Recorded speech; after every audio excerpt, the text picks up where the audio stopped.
all of time and space. Everywhere and anywhere, every star that ever was. Where do you want to start?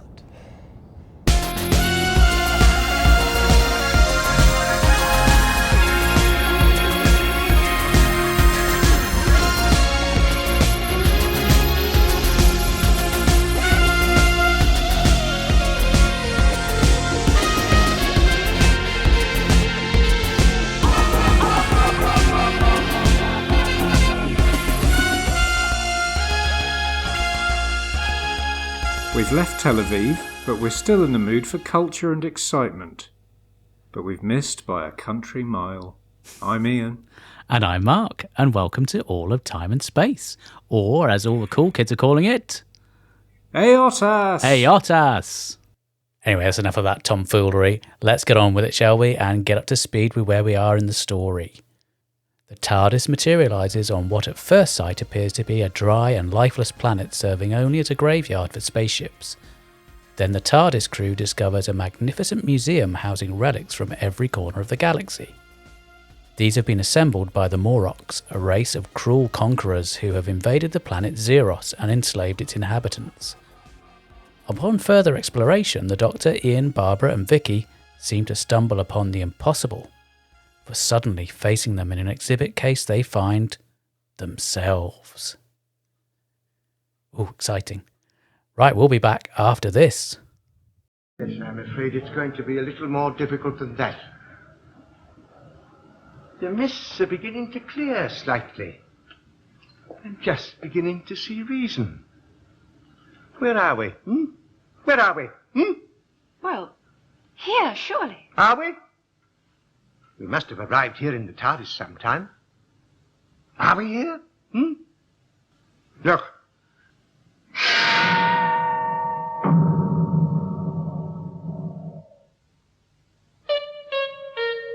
That's us. That's not models or pictures. That's us. Yes. Exhibits in a space museum. Can you explain it, Doctor? Time, like space, although a dimension in itself, also has dimensions of its own. So you know about it, child. We must have a little chat sometime.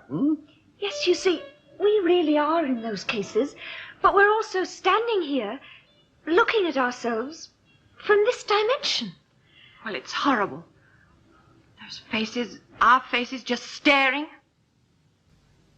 Well, at least it explains what's been happening to us. Yes, it does, my boy. And if we're not there, we can't leave footprints and break glasses or touch things. And nobody can see us.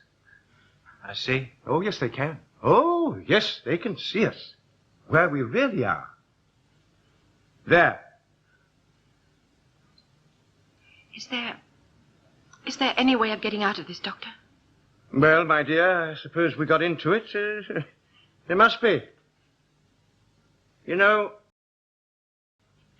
I don't mind admitting I've always found it extremely difficult to solve the fourth dimension. And here we are, face to face with the fourth dimension. You know, I think the TARDIS jumped a time track and ended up here in this fourth dimension. It's extraordinary. And welcome back. And we are joined by the legend himself, Dr. Matt Barber. Hey. Hello. Hi. Hi. Welcome back, Matt. Thank you. Are you well? I'm very well. Yes, thank you. I'm locked down. Are you pleased to be joining us for this episode? No, yes, I am. You seem to bring me in for the oddball stories. Well, so yeah. I mean, speaking of oddballs, we did have you initially down to do the Daleks' invasion of Earth. Yeah. But you suggested that Mr. Southall might be a better person to cover that, and he might get upset if he doesn't get to do it. I fell on JR's sword with my mouth open. You really did. Not for the first time. My mind clear. So lucky JR. So yeah, I got this one. Yes. Thanks, guys. You lucky thing. Well, it's all the same. They're all good. Anyway, I had to watch Meglos for the other podcast. So far, I've watched Meglos and this one. I like Meglos. Man. I think Matt probably I likes am that Meglos one now. person that likes Meglos. It's a throwback to season 17, so I'm all over that. Definitely. Anyway, enough of that.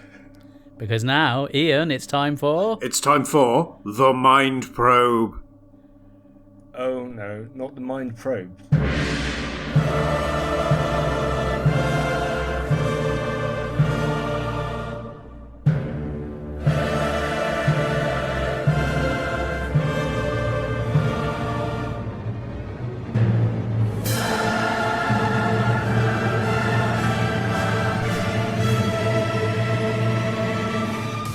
No, not the Mind Probe. Perfect. Wow. I tried that an is alternative pitch delivery for perfect. that. It was good. It was Very good. good, If only yeah. Paul Jericho Yeah. had tried an alternative delivery. Yeah. Yeah. Dr. Barber, satisfy the Mind Probe and we will return you to your customary place in time and space. But fail the test and Castellan Cockram here will toss you into the time lash. Are you all set for some silly questions? Do you do the same joke every time? Yes, I Because do. I've got to... Okay, fine. And I think it gets funnier. And I'm sure the people at home will agree it gets funnier every time. I'm sure, but by the 100th podcast with the Stones of Blood... I'm reasonably People will- confident no one will be listening by then. It's fine. But yes, I am ready. I am ready to submit to your probe. Okay, my probe is ready. I'm now going to extend my probe in your direction. Okay. And this thank metaphor. God, thank God I'm for also- lockdown. So, I'm so glad we're doing this as a video call. yeah. So, obviously, this week we're talking about the Space Museum. So, this week's questions are all about museums. Okay. You'll like this. You're clever and possibly academic. I'm Question so one. going to fall apart. Yeah, go on. Where would you find a museum located inside an abandoned elevator shaft? Where would I find a museum located inside an abandoned elevator shaft? Yes. I mean, it sounds almost sort of Tate Modern-y. So I'm going to try Tate Modern. Okay. It's not. It's in New York. Is it? Yes, dear. it is. It's a real museum. Okay. Question number 2. You're not Where- going to elaborate on that? No, I'm not going to elaborate. like how they do it or where it is in New York? It's near Tribeca. It's Okay. literally. I'll send you a link. Question 2. Where would you find a museum dedicated to Edgar Allan Poe inside a high school closet? Okay, so Edgar Allan Poe, so it's got to be America. Edgar Allan Poe comes from Boston, I think. So I'm gonna. Does he? Or Ian just made a face. He might have come from there, but yeah. Okay. Oh. Okay, I'm going to say Boston anyway. It's not. It's a place called Tuscaloosa, Alabama. Really? Yeah. did you not So know I that? wrote that one down. I didn't write down exactly the details about the first one. I feel bad, Okay. but I'm hoping we can move on. from Okay. that. So, Question- so we don't know if he had a link with Tuscaloosa. Well, Alabama. he didn't die there. He wasn't born there. So I feel it's one of those random museums that people I just. I can't help thinking this quiz. It's not very. They're not very easy to get. Ian, shall They're I not supposed to. shall I fire up the old the time? Get the lash? time lash. Get the Just warm it up a bit. Get the Excellent. Twizzlers burning. Question 3. And you might get one of them. You've only got to get one right. Okay. Question 3. Where would you find a phone box art gallery? I read that out like a weirdo, I'm sorry. Where would you find a phone box art gallery? Clue. The phone box is green. So I'm gonna guess Ireland, Dublin, maybe. You fell for my trap. It's actually in Barningham, North Yorkshire. Oh, really? There is a sort of decommissioned phone box that a local artist has turned into his gallery, and he regularly exhibits a painting in it. Oh, that's lovely. Yeah. Why is the green post box?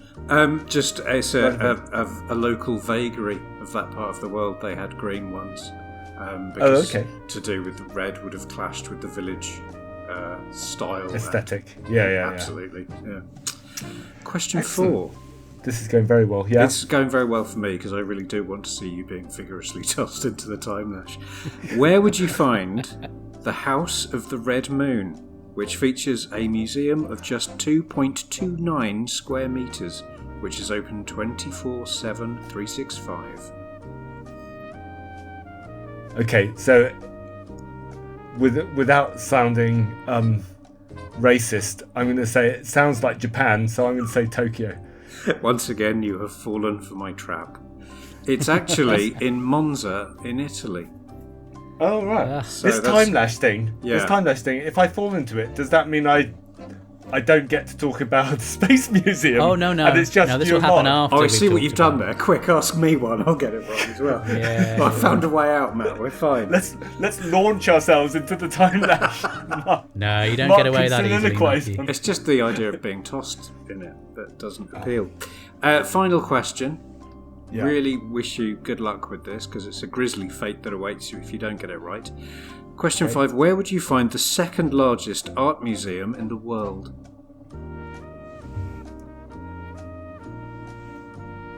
Bilbao?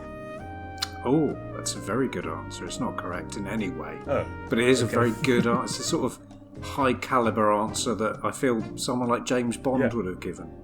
High caliber, but wrong. Yes, wrong. The world's second largest art museum is in Russia. The Hermitage? The Hermitage, the Louvre being the largest, and the Chinese National Museum being third. I can recommend the film Russian Ark Okay. for you, which is set in the Hermitage. Oh, all right. Okay. So Oh, is that the real time thing? that's an hour and a half, Yeah. real time. Yeah. The camera sort of drifts around the museum, telling kind of vignettes from history, and he did it in 3 takes. And he only had space for 3 takes because the light was going down, and he only had access to the museum for that length of time. That's fascinating. Who He directed that? Almost Alexander Zukharov. Right. He almost killed the cameraman because obviously the cameraman's with a heavy Steadicam has to sort of like, it's a big sort of athletic endeavour, and there's behind the scenes footage of them cutting at the end, and the cameraman is literally covered in sweat and half collapsing, and the director's crying, and all the cast of 2,000 extras are all applauding. So, I mean, it's quite a dull film. It's not an exciting film, but Well, the you've sold it to technical me. achievement and the kind of mesmeric, hypnotic kind of experience of drifting from room to room and encountering all of these people and these kind of ghosts from history. It's really, That it does is sound good. really good, actually, and that's such a good anecdote that I'm going to award you a pass mark for this test, just because the Does caliber. that mean I only get tossed but not lashed? Yeah, well, it's up to you. You can have one or the other. I don't know what your personal preference is. Yeah. No, nobody does. Well, give it some thought. We've got, literally another 10 minutes while we talk about the Space Museum. Hearing you talk about that poor cameraman, it was making me think of the working conditions we can look forward to now that we're thankfully out of that terrible EU business, and Yeah, thank God. employers can do whatever they Thank like. God we've taken back control. To be honest, I don't care I don't care about Brexit anymore. Trump's been elected out, and Trump has been lived in my head for 4 years. Yeah. And so the sheer weight of all of that, regardless of the chaos that's ensuing at the same time, the sheer weight of this man being elected out of office has just. I'm sleeping. I'm like counting down the days. It's safe to look on Twitter. We're hearing you, again. Matt. We're hearing you. Yeah. Yeah. Of course, when this goes out, he'll be long gone. So yeah, Absolutely. yeah. Yeah. Magnificent. Anyway, we can't put it off any longer. Oh, we can. I thought, you see, when you were telling us that story about the museum there, I was reminded of the made-up film Jibijian that U2 made up for their liner notes of their Passengers album, where they pretended that they'd scored this art film that was reflections of the water hitting the canals of Venice reflected through a window onto the wall of an old woman's bedroom, and every 10 minutes the film was played at half speed. So the film goes on for about 3 hours, but it gets so slow by the end of it. And that's I'm literally just dragging out anything I could think of to put off the evil It's rather moment. like listening to that album, I believe. Well, talking about Venice, I watched a George Lazenby film yesterday. Yeah. I didn't know he made two. He's made another one. No, it was a low-budget giallo film called Who Saw Her Die, set in wintry Venice, about a couple who lose their daughter and are pursuing the killer through the streets of Venice. And it was filmed and it was released before Don't Look Now, which is exactly the same plot. Wow. But Don't Look Now is one of the best films ever made. Yeah. But And this one? George Lazenby gives a good performance. He gives a good performance. I'm telling Was you. this before or after he went a bit loopy after doing Bond? This is after he quit Bond. He lost half his body weight. He took acting lessons, and he did a few giallo films in Italy, and it's really good. It is really good. I could recommend that. Well, you heard it here first, And of everybody. course, and of course, Pink Floyd played in Venice as part of their Momentary Lapse of Reason tour. What year was that? That would have been 1988, I believe. Oh, and that what album would that have been on the back of? That would have been the Momentary Lapse of Reason. Oh, I'm not aware of that. I'm sort of a partial Pink Floyd person. That's their first one after Roger Oh, Waters right. decided Yeah, to post go off and do his Roger. own thing. Then he got very upset because they wanted to carry on as Pink Floyd, and as far as he was concerned, he was Pink Floyd, and thus the court cases, and Except- thus the enmity. Yeah, we had the court cases, and the funny thing was, they're all fighting over it, and the one person who actually had any claim to the name Pink Floyd was Syd Barrett, who wasn't involved at all, Well, because they left him He was somewhere in a behind one laughing day and didn't academy. bother to pick him up. Yeah. Yes. So, What else? I could read out. I was Matt. I've got no. It's all right. I've got a copy of the phone book. I could read that out. okay, yeah. Appleyard. Andragon. Not Aardvark.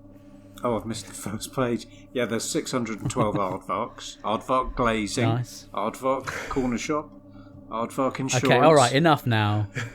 The Space Museum. We probably have some people who actually like this story who are tuning in to hear Matt speak very eloquently about it. Okay. Okay. Matt. Yes. Oh, it's over to me, is it? I've got Speak to very eloquently Well- about the Space Museum now. Space Museum. So I mentioned earlier that the last one I did for you was Edge of Destruction, Yes. and Yeah. this is the kind of the other bookend. I think this is the last one that sort of goes off in an odd direction. So Down to a dodgy switch. sorry, down to a dodgy switch in Yeah. the console, yeah. So this is one Sounds that goes familiar. sideways in time, except it doesn't really.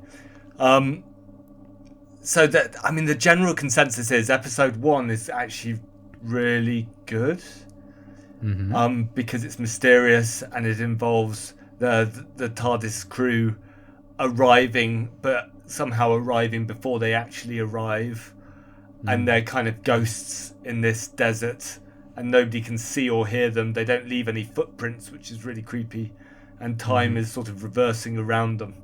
And then the great, really great cliffhanger for episode 1 is they discover themselves as exhibits in this space museum, sort of stuffed and mummified. And that's a genuinely good. That's a really good cliffhanger. Yeah. The only problem is that episode 2 then actually starts the story off, and it turns out to be a kind of about the bureaucrats behind the grey bureaucrats behind this museum, and the enslaved natives of the planet trying to overturn this regime. And it's kind of about running up and down corridors, trying to inspire this rebellion. And I have heard the argument raised that it was written as a comedy, but directed very much as a straight story. yeah, So perhaps some of the the intention was lost or that in the making of it. Or that the jokes had been edited out because it sort of spanned two script editors, I think. So David Whittaker commissioned it, and then Dennis Spooner took it on. Yeah. And weirdly for Dennis Spooner, who is a comedic writer, he kind of, it's really po-faced. It's very po-faced. Except actually, there's a bit of humour in there. I think when he's being interrogated by the main bad guy, I think that's got its humorous moments. Yeah, and actually I was grumbling about having to talk about the Space Museum, but there are some moments in here where particularly the regulars really go for it with insane performances or moments. There's Hartnell's one bit awesome. He's just sat there. It's like, yeah, bring it on. Yeah, there's one bit where Hartnell gets pulled through a door that's open behind him, and I actually. This is a Space Museum. I actually rewound that moment so I could watch it again. I watched more Space Museum than either of you two because I rewound a moment. And there's a famous bit where Hartnell hides in a Dalek. Yes. And gives such a look of kind of childish joy when he reveals where he is. That's a moment that's ended up on documentaries about Doctor Who ever since to demonstrate the quirkiness. And also, William Russell has sort of moments of kind of almost. He gets to kick ass of mania, yeah. And Maureen O'Brien, Vicky gets like dialogue, and she gets things to do. So they do split off. She's very proactive. She's very proactive compared to her predecessor. You know, she's really firing them up to start this revolution. She is, because they're all a bit wet, aren't they? I mean, the guys running the place are a bit, as you say, grey, and the locals are just a bit sort of. They look constantly surprised because they've got the big eyebrows, and they're just sort of, well. We thought about rising up, but we got a gun and then we had to give it back. Yeah, they're very polite and very considerate, and they're all dressed like 1960s French waiters or possibly French intellectuals. There's a very thin, blurred distinction between the two. Yes, I mean, So this is where it falls down. Yes. Is with the actual plot rather than the main characters' performances, and it is a bit of a missed opportunity because, and I'm actually reminded just now of Paradise Towers, in that this is about youth rebellion. So the and I can't even remember what are the names of the young people that are rising, the Zerons. Oh, in this the one, Zerons. yes. The Zerons are the young people rebellioning. Yes. Rebellioning. Yeah, I like that. And this is all a sort of a mod thing. This is about young people riding Vespers through London and rising up against the boring businessmen. That might have been a bit more exciting. And the same way the Kangs are about punks kind of living in, but they all speak with this kind of middle class kind of received pronunciation. And the Zerons are really nice, but they do horrible things. I mean, this is also a horrible story. This is a story that ends with Hartnell effectively stepping over the bodies of these slain bureaucrats. They shoot the shit out of them all up, don't they? Yeah. But that's the conclusion is a massacre. Quite a long time before the massacre, but this is a massacre at the conclusion, and the TARDIS crew kind of laugh it off, steal an artifact. They loot the museum for the time space visualizer, and then bugger off. Oh no, it's given to them by Boba Fett. Yeah, but Boba Fett doesn't own it. I mean, all right, they were an enslaved race, but but he doesn't own the stuff. Well, it's only going to get chucked in the skip along with all those missing episodes of Doctor Who, so they might as well take it. Very true. So I think this is the flaw. This is the flaw. The flaw is, unfortunately, the lack of imagination. It's almost. It opens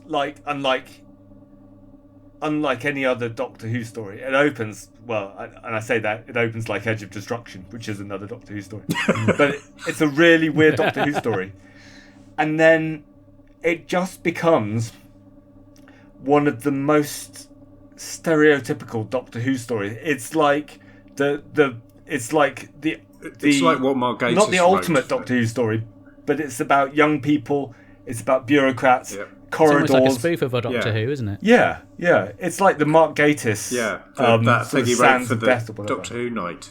Yeah, absolutely. Yeah. Let's just wind it back a bit though, because obviously the key point to talk about, I suppose, is episode 1, which a lot of people like. Can you talk us through how it works? They've arrived too early, so they don't leave footprints. They see themselves in glass cases, but then they fade away, and then they know that they've arrived. I mean, that's not how time... If you've ever watched Red Dwarf, you know that's not how time works. So you're asking... way better than Red Dwarf. You're asking me to explain what happened? If you can. If you can shed any light as a man with letters after your name. So, okay, so I would explain it, but I'd explain it in terms of atmosphere rather than science. Okay. So I think it's their approach to it isn't like Red Dwarf, but it's much creepier than Red Dwarf. I mean, the Red Dwarf episode had sort of ickiness in it. Yeah. But this is kind of, they've gone for atmosphere, I think, over actual thinking it through, and they've covered it up with technobabble that William Hartnell clearly doesn't believe, and Vicky kind of admirably delivers. It's sort of turning to the camera and saying, "Oh, but time has a dimension as well." Yeah, and that's when. So I can't explain it. Yeah, I mean, so episode 1 was atmospheric, and it was, and how many times have we seen in episode 1 where it's just the regulars moving around a weird location, talking to each other and gradually finding a cliffhanger. But for all that, yes, it was atmospheric. But I was just the fact that the sci-fi didn't work, and it didn't do what sci-fi does when there's time travel or there's a time wibble. It just totally bounced off my head, and I was just left with a So my hopes were very much pinned on episodes 2, 3, and 4 to make that work and turn it around for me. I mean, that's the other fundamental flaw. Is it's a high concept that's absolutely got nothing to do with the story. Yes. So it just so happens that there's a story that's going on as well, and then they kind of forget about the really cool high concept bit, and just follow this story, which is effectively, it is effectively the Daleks, but without Daleks and without the big ravine. Without any real enthusiasm or panache but at least it's not 7 episodes, which there is that. Yeah. So yeah. It's an example. I mean, there is the whole sort of thing of they have to find their way out of the museum, and they remember the Minotaur, and in destroying Barbara's beautiful attire, they are in a way evading their fate, because obviously she's wearing that when they see themselves in the glass cases, so that's part of them escaping their fate. When Ian tried to bite the cardigan in half as well, and couldn't tear it, and she had to tear her own cardigan for Ian. Oh yes. So anyway, let's just backtrack for a second. How many times have you guys seen this one? How familiar are you with it, with the Target book or whatever? And how much of a chore or a delight was it to watch it on this occasion? I've seen it 2 or 3 times. It's not necessarily a massive favourite. I don't think it's as bad as everyone makes out. I mean, it's not. I've seen some really dreadful Drek on TV. This, I think, is better. But yeah, it's not one I relish going back to. I had not read the Target book, but I have heard that there's a lot more humour in the Target book, from what I gather. There'd have to be. So this is actually only the second time I've watched it, and the first time was only last year. Oh wow! So this is a story that I'd purposefully not watched. So you were saving it for best. I always try to have at least one Doctor Who story that I don't know anything about. I haven't read the book. I haven't watched it. At the moment, I think it's pretty much The Savages is the last one left. but the Space Museum was there as the one I just hadn't watched, and then eventually I just decided to watch it because I had the DVD. And I was surprised. I watched it all the way through without getting bored. I genuinely, it's a boring story, but I don't get bored by it. So I've recently tried to watch Meglos again, and my God, I gave up with Meglos after an episode and a half because that's really You're frustrating. just a lightweight, Matt. But this one, there's something about after the first episode holds your attention, and then after the first episode, it's so obvious what it's doing that you know you're not going to be surprised by it. You know that you're just going to have to drift with it, and there's just about enough of watching William Russell and Jacqueline Hill and William Hartnell when he's not on holiday doing interesting things, and they're clearly comfortable in their performances. William Hartnell, I think it's worth completely watching knackered. just for William Hartnell and Maureen O'Brien. I Yeah. think those two Yeah. make it worth a watch. Yeah, this in my definitely isn't the worst Doctor Who story ever made. It's just so boringly in the middle. It's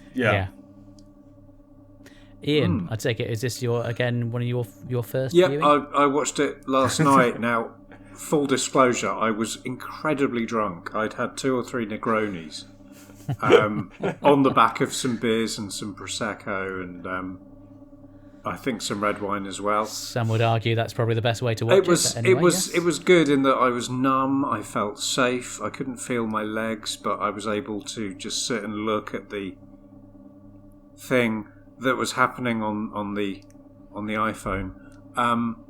And I've never read the book. I had no real idea of what the story featured or involved.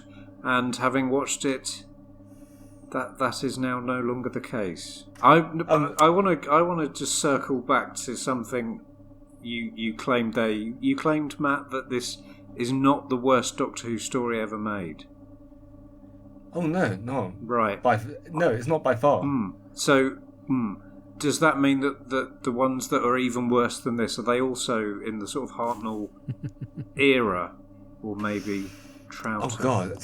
So you're asking what the worst for the worst? So I mean, for a story to be bad for me, I think it's for them not to have aspirations, and then not even to meet the non-aspirations that they don't have. Right. So they somehow drop the ball in multiple departments.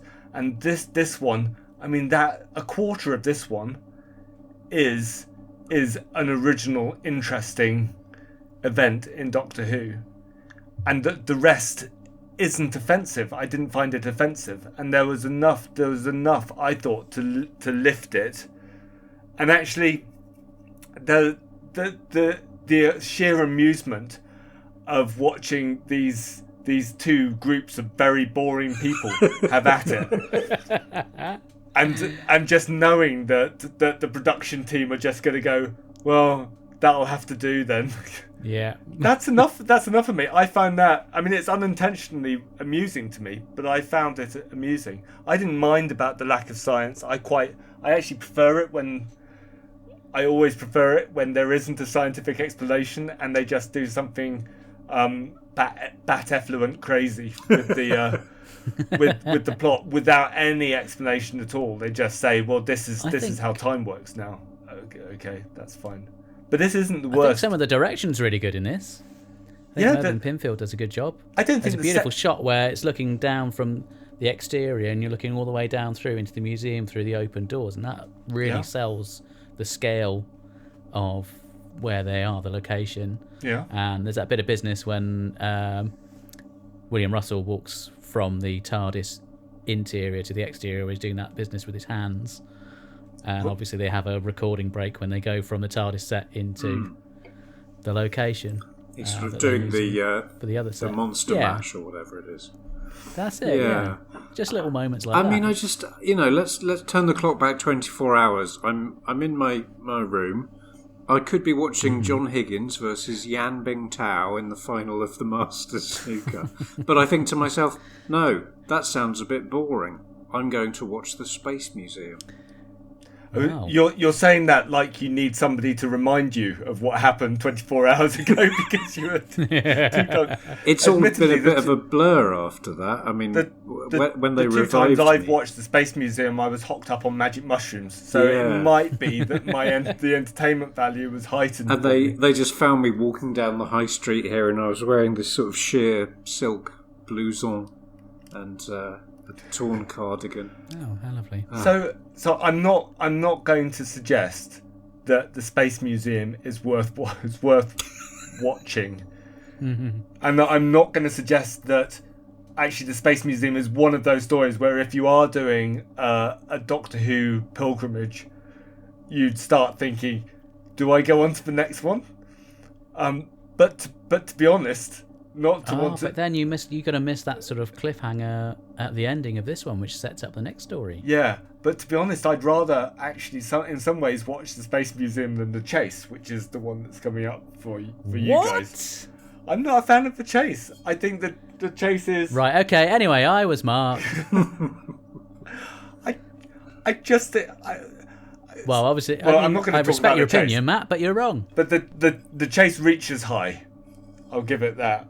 Oh, it really does. It really does. Is it But not you better probably- to but try you and fail than not to try and just... Yeah. The costume department says, right, those guys can just wear a black pullover and black trousers and black shoes, and we'll have these huge false ginger eyebrows on them. That'll do. Right, I'm off down the boozer. Which is clearly what happened that day in the costume department. I can't help thinking, Ian, that you're focusing on one of the 25 or so negative aspects of the Space Museum, and you're ignoring Hartnell's face when he's pulled back through the secret door, which is so sweet. It's like a gerbil. Yeah. It's like a gerbil being surprised by somebody spinning the wheel that the gerbil's in. Yeah, I'll give you that. But let's focus on another, I think, possibly contentious. So we spend 4 hours in a museum. No, sorry, that's a lie. Yeah. 4 episodes in a museum. Yeah. Name one of the exhibits Feels like we 4 saw hours, in but that yeah. museum. The time-space visualizer. Apart from that one. Two spacesuits from the Quatermass experiment. Right, keep going. Yeah. You had the Dalek. Yeah.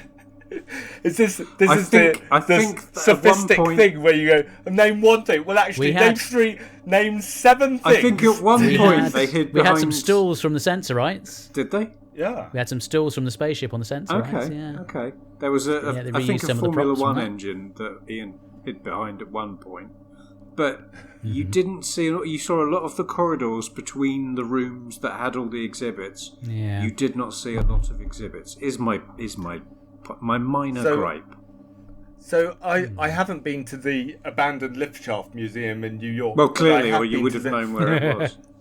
I have been to the Guggenheim Museum in yes, New so York. have I. And the Guggenheim Museum is the most frustrating art gallery in New York because you spiral around a corridor and you can't get far enough away from any of the art to see it properly.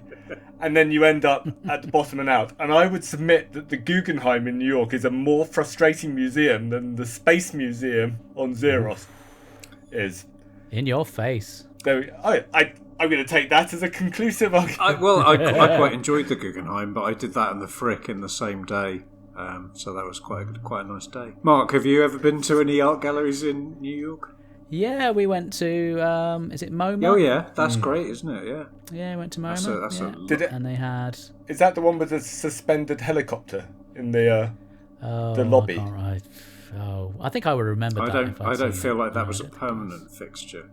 It's the sort of thing they might have done for for gits and shiggles, but I like the idea that I saw it and it wasn't actually suspended. Somebody had just flown it in there and it was just hovering in the foyer and thought, wow, they've suspended a helicopter. It's making a lot of noise and there's wind, but that's impressive.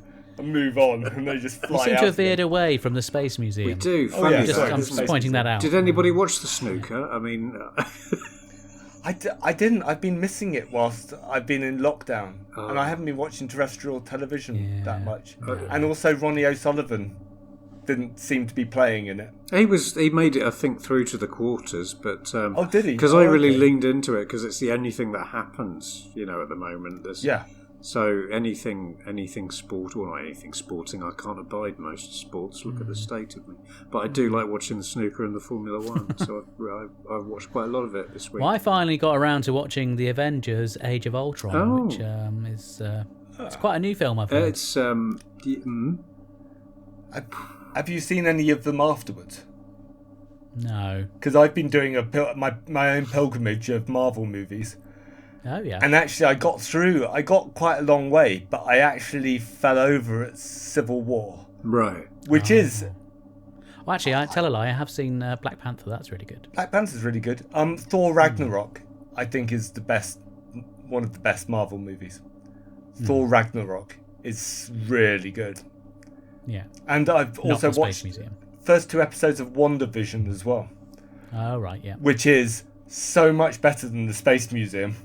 But in the same way, it presents 2 episodes where they don't explain what's going on. But it's like if you gave Marvel characters to David Lynch and just told him to just riff on it. It is exceptional. Oh, Well, that sounds like it's right up Ian's that alley. is. Yeah. That is. And it also confirms to me that sitcoms are actually nightmarish. That a lot of sitcoms aren't funny. They're actually about prisons. They're all about prisons. Open All Hours, Steptoe and Son, Porridge. the one about actually Literally. Porridge is literally about a prison. But there are some sitcoms where characters want to leave and can't. Ever Decreasing Circles, Steptoe and Son. The one about the old guys in Yorkshire, Last of the Summer Wine. You get the feeling that these people want to get away. And actually, Porridge, you get the feeling that actually they're slightly happier inside than they are back outside. Yeah, they're quite, every other sitcom involves a family unit or a group of people being together for far longer than they would normally have been. Yeah. Rodney Trotter would probably Yeah. have moved out by the time he was 21. Yeah. Why would he want to live with Dale and Grandad? Those everyone's- sitcoms I find profoundly depressing, and I just can't watch. The sitcoms like The Detectorists and Ghosts, which is a recent sitcom, are that's about great. people trapped together, but they discovered actually they're really happy trapped together, and they have a really nice time, and there's things happening that I are love amusing. the But Detectorists. yeah, It's great. Did you watch Nightingales? no, I'm a different generation, unfortunately. No, you're not. You're 2 years younger than me. So I can't get away with because that. it sounds like it was exactly halfway between the 2 different things you're describing. Right. You had these 3 security guards who, night in, night out, were guarding this building, but they had so many stupid ways of passing the time and little rituals and routines that they clearly enjoyed each other's company. Yeah, So that might be one that would work for you, Okay. or might finish it you was off. Robert I don't know. Lindsay, wasn't it? It was Robert Okay, Lindsay, yeah. and David Threlfall, and a third actor who might have been in Battlefield. Okay. Anyway. Well, the best modern sitcom is obviously Cabin Pressure, the Radio 4 sitcom. Isn't it though? Best thing the BBC have done for 20 years. I once had a cup of tea with Stephanie Cole. Have I ever mentioned this? Oh, she's a legend. Oh, have you seen? She's going to be in a thing The written by voice Paul of Mars. Bessie. Yes. How bizarre. It's not one that I'm probably going to get. I'll be honest with you. No, but she is a legend. I mean, yeah, she is. I'm not sure that Bessie. I'm trying to pull this back towards Doctor discussion Who. about Oh, yeah. Doctor Who. You can Yeah. can go quite far with that, but let's not go all the way back to say 1964. Rob Shearman does a pretty good job of trying to defend the Space Museum, and he admits that it's not amazing, but he puts up a spirited defence on the DVD Well, but extras. most of the kind of the smart analysis of the Space Museum that I've read, and I read a little bit like 10 minutes ago. It does kind of focus on the 3 episodes rather than the 1, and I think those 3 episodes I think are interesting. I think they are interesting in the way that they offer some sort of condensation of what we think of as being Doctor Who, as being sort of the Doctor Who stereotypes, and a lot of them actually come from this. And the first episode is interesting, but it actually doesn't hold up to much. Kind of, it is what it is. It's creepy, but it is what it is.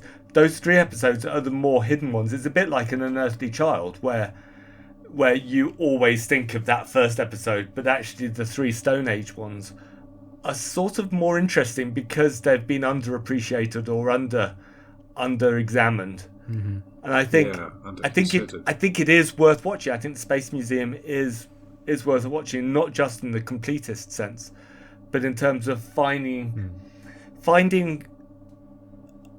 It's watching the main characters in a position before William Hartnell gets very ill and tired, where Jacqueline Hill and William Russell are at that point where they know they're leaving, and they're getting excited about leaving, and they're just going for it.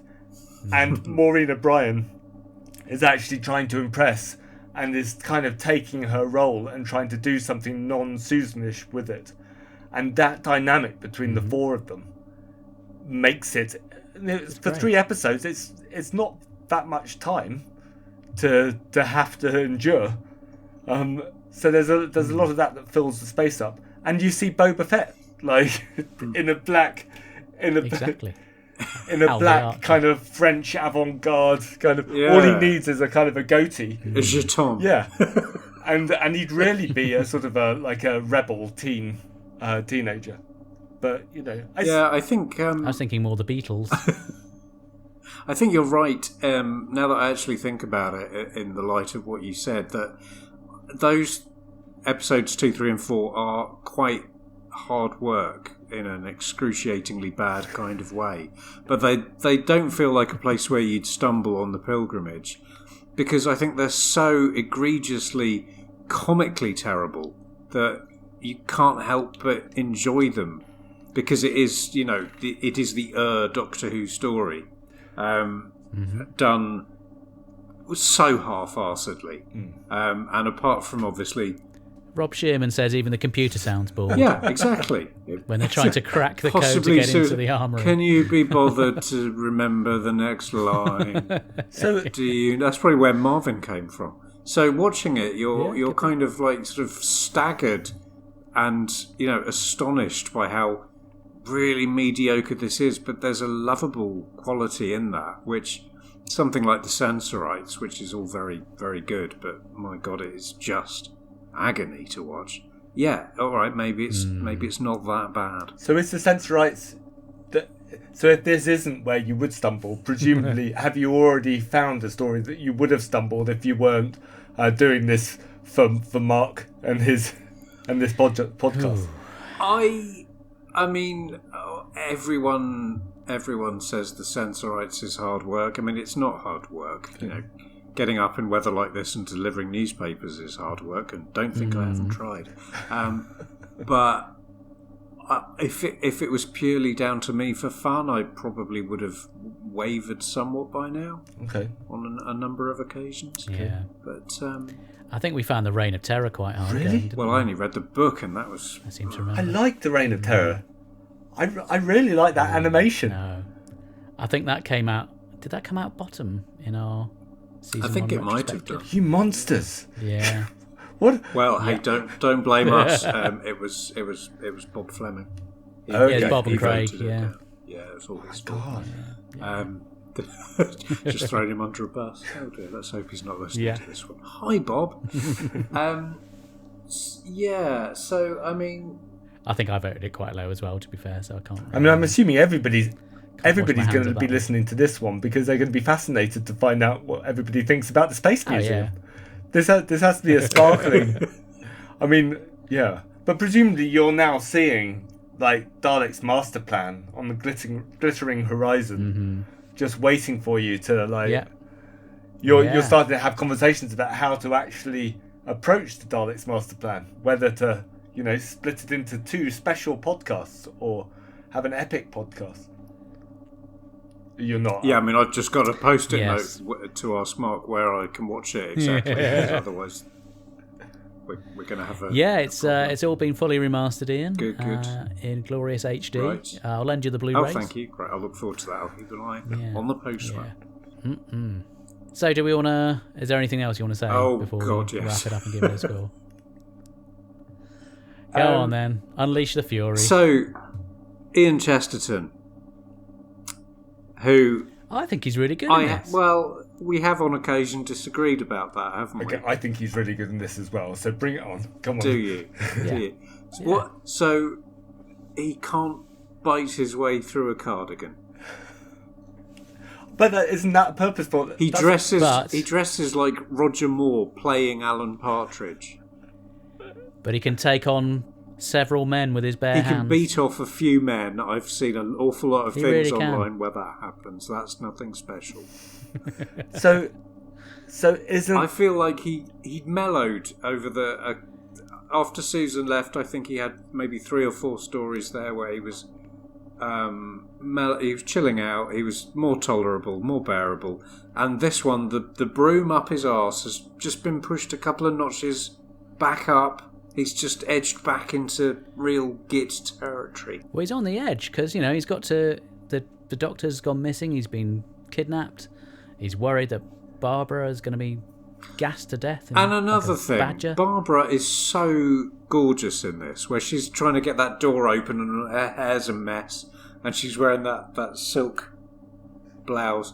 She looks so hot, and you think, what would she be doing with a git like him? so? There's no So justice. I see, it's jealousy. There's It's no jealousy. justice. So That's I where think the it all way I comes see it from. is that to start with, William Russell is like the straight-laced action man kind of hero. Mm-hmm. But Yeah. by portraying him as a slightly bumbling kind of parody of the action man, the sort of person that gets into scrapes, you have to see Ian and Barbara as kind of one entity. And Right. anything that Ian fails at, Barbara succeeds at. And that elevates Barbara as a character. So this is kind of a story that demonstrates Barbara's competence. And watching that, it's a bit like... I'm sorry, Mark. It's a bit like the Third Doctor, who's always accused of being this pompous kind of Tory. But actually he is pompous. But it's when his pomposity is pricked by getting something wrong or falling over or underestimating a companion. Yeah. That's actually when he becomes likable, I think. And the same with Brigadier. So I think Ian does show signs of idiocy in this and incompetence. But I think that's for the benefit of the wider cast. That's for the benefit of Jacqueline Hill. Speaking of Ian's idiocy and incompetence, this was being filmed at the same time as the first Peter Ooh, Cushing movie. was it? And there was one member of the cast who was on both productions. It was Peter Hawkins, the voice of the Daleks. okay. Yeah, you're right. So was Peter Hawkins one of the Morlocks? No, he was voicing the Dalek in the end. Oh, of the okay, episode. okay. Oh, so yeah. And he voiced the Dalek. In the So movie. so it's the Or many chase, Daleks. the cliffhanger to the chase bit that he. Okay. Okay, fine. Yeah. I'd actually forgotten that bit existed because I hate the chase so much. What have you got against the chase? I think it's awful. I think it's like It's tremendous fun. Ian, put your hands over your ears. And I think it's a stab at doing Dalek's master plan, but a failure. He went there. And Dalek's Wow. master plan's like 12 episodes long. I'm so sorry. But the chase is like 6, and it drags much more than the Dalek's master plan does. I think. Oh, come yeah. on. I think It's a I said load it. of the fun. final Well, sort I'm of. sticking by it. It's not even really a scene, did. is it? A I went Dalek there. in a corridor going, "Oh, we're going to okay. get the Doctor." Okay. You're I wrong. think that would have been but, you more know, it's fine. effective as a twist, oddly, if you hadn't had the static Dalek in part 1. I felt like they're in part 1, they're in part 4, they're kind of Daleks. But then again, I suppose using the old rule of if you're 8 years old, and if you're 8 years old in 1964, that was 2 moments Yeah. of genuine excitement Yeah.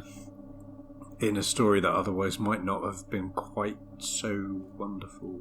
It's a month later, isn't it? It's like 3 weeks down the line, yeah. I think it was pretty well received on the whole, from what I remember of seeing the reaction on the DVD extras. Do you mean the Space Museum in general was quite well received? I Yeah. can imagine that. I can imagine if you watch it like 22 minutes a week and you don't see it multiple times, you don't see it all in one block, Yeah. you're just watching it on small screens, I think this is a perfectly watchable kind of, this keeps you going.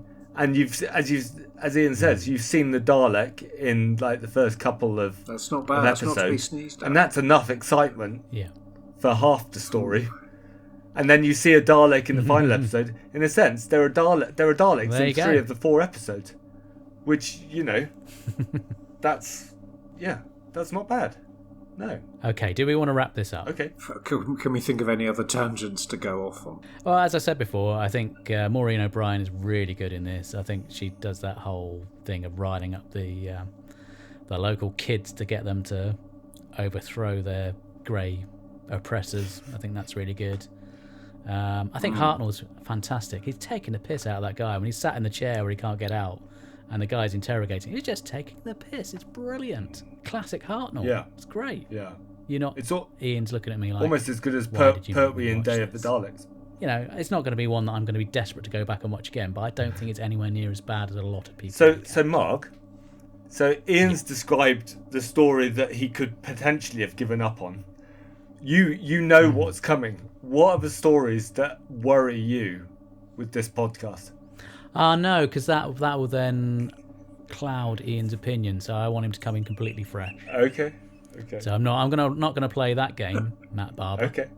Because Ian is a man with his own opinions, and if he likes something, he will blooming well say Well, it. when you get to the demons, of which I've written a book about that's still available in Black. You've written a book about the demons. You never Obverse mentioned that books, before. Black Archive. Right, yeah. I'd be interested to listen to what you say about that Okay, in yeah. 16 years' time. I mean, we might invite you on. Well, or your offspring if they're of age by then, Yeah, because your you grandchildren. might not be with us. This is very much the generationship of podcasts. it's been launched and now it's kind of drifting. Yeah, the Ark in space. Yeah, definitely. Anywho, let's wrap this up and give it a score out of 10. I shall come to Matt Barber first. I'm going to give this a 5 out of 10. I'm genuinely middle of the road, absolutely straight down the centre. I think that's fair. Ian. Yeah, I think I think in sort of stark contradiction to what Matt said, I think this is categorically the worst Doctor Who story I've ever seen. Okay. But it is not. But it's not the most off-putting. It's not the most unbearable. I mean, It didn't offend you, it just didn't do much to excite you either. If you gave me the choice of watching the Space Museum or the Doctor's Daughter, I'm going to watch the Space Museum every time. So, I think, nevertheless, I'm going to give it a 3. Oh, that's higher than I thought you were going to give it, to be fair. Yes. Going back to what I've said already, it's not one I'm desperate to go back and watch again for pleasure. I don't think it's as bad as people make out. And for that reason, I am going to give it a 5. It's right down the middle. It's not stunning, it's not terrible, it's just kind of there. So I'm going to give it a 5. It's not a forever story. It really isn't. Although for Ian, I think it seemed like forever. I was very drunk. So that's enough about what we think. Let's have some listener feedback. I've got mail. So we have heard from Jeff Goddard, who can be heard on the Gallifrey's Most Wanted podcast. Great podcast. Check it out if you haven't heard it. He says, I think any story where Vicky gets to proclaim revolution is a keeper. To be fair, the other characters are maybe less well served, but I love the interrogation scene with the Doctor projecting those ridiculous mental images. Not the greatest story from the Hartnell era, but one that certainly has its moments. Thank you, Jeff. And Ian. I've got more than you. Ha ha ha. Oh. So, 42 to Doomsday, at 42 to Doomsday on what is colloquially known as the Twitters, has written in to say, Episode 1 is intriguing, but the rest is an absolute snorefest. Billy seems to be having fun, though. You can't argue with that. And DJ Alpha T Ska Funk Soul Beats. Nice. Heavens. I don't know what any of that means. I like guitars. He says, brilliant first episode, so spooky and atmospheric. Shame about the other 3 episodes, which, if I'd read this earlier, I could have just submitted that as my homework and bunked this lesson altogether and been round the back of the podcasting bike sheds having some fags. Ooh. Thank you, DJ Alpha T. And Matt. So Suki Kark, whose name I recognise, from Proctor Who? Yes, and Indeed. the Check This Out podcast. Yes. Yeah. He says, I've tried to watch this a few times. I've managed to watch it all on my first viewing, and then on all other times I gave up as I reached for the DVD case. Not good, he says. And Dwayne Bunny says, could it be that this is the first timey-wimey story? Despite its obvious faults, I have a soft spot for this one. Yes, and we've also had some audio feedback. Oh, wow. So if you're unaware, you can leave audio feedback. You can go to our webpage, which is at anchor.fm. We'll give you all the relevant links you need in our end credits. There's also a link in the show notes as well. And you can leave up to 60 seconds of feedback. So we've heard from Ben Schneider. One thing that I appreciate about the Doctor Who story, the Space Museum, especially at the end of episode 1, is how we see that the, museum staff are storing the Doctor and the rest of the main cast in a big glass case, a display case. And I so get it, because I also keep my Doctor Who toys and action figures locked up in a glass case, to keep them safe from my 6-year-old daughter. She really wants to take my Colin Baker and send him on a date with her She-Ra doll. But no, honey, those are Daddy's toys. So hands off! Thank you, Ben. That's our feedback. I couldn't hear that because it hasn't been edited in yet, but I like to think it's just the sound of someone snoring gently for 60 seconds. Ben has a slightly irreverent view of some of the Hartnell stories, it has to be said. So, it just leaves us to thank Dr. Barber, once more for gracing our halls with his presence. You're welcome. Thank you for gracing our halls, thank you for probing me and not lashing me too hard. Is there anything you'd like to give a plug to before you go, Matt? Any books on the go or anything like that? So my book is still for sale, and it's the only thing that's out there that people can buy that actually brings me remuneration. I think the phrase "flogging a dead horse" springs to mind here, Matthew. In that case, I'll talk about Winterhill. No, there are still people that want to read about the demons and want to find out my opinion on modern witchcraft. So there's that, and also the Strangers in Space podcast. Which I record once a week. So I'm still doing that through lockdown bravely. That's excellent. In many ways, I think we should get vaccinated first. Doctor Who podcasters are in many ways key workers in this country. Ooh. I mean, I know there's the NHS and the postal service and all that, but Doctor Who podcasters, they're really the brave heroes that are pulling the country through. If it wasn't for them, yeah. If it wasn't for the Strangers in Space podcast, I don't know how I'd get through the week. Exactly. So if we can, as you say, jump the queue to get vaccinated, that would be because of the good, important work we're doing. I'm all for that. That'd be only fair. And I just like to say that these are not the views of me. And it would also justify the vast donation I made to the Tory party towards the end of last year as well, which £275,000, I believe. Yeah. Which in no way I'm expecting anything in return for. Anyway, Matt, thank you very much for joining us again. You're welcome. So join us next time for The Chase. If you'd like to get in touch, you can email us at mailbagofrassilon@gmail.com. We're also on Twitter @TimeEndSpacePod, and you can also find us on Facebook. If you want to leave some audio feedback, there is a link in the show notes. You can use your phone or your computer and leave up to 60 seconds of feedback, or if you're listening via the Anchor website, you can click on the message button and leave your audio. We'd love to hear from you. And thank you to Momo Tempo for providing our theme music.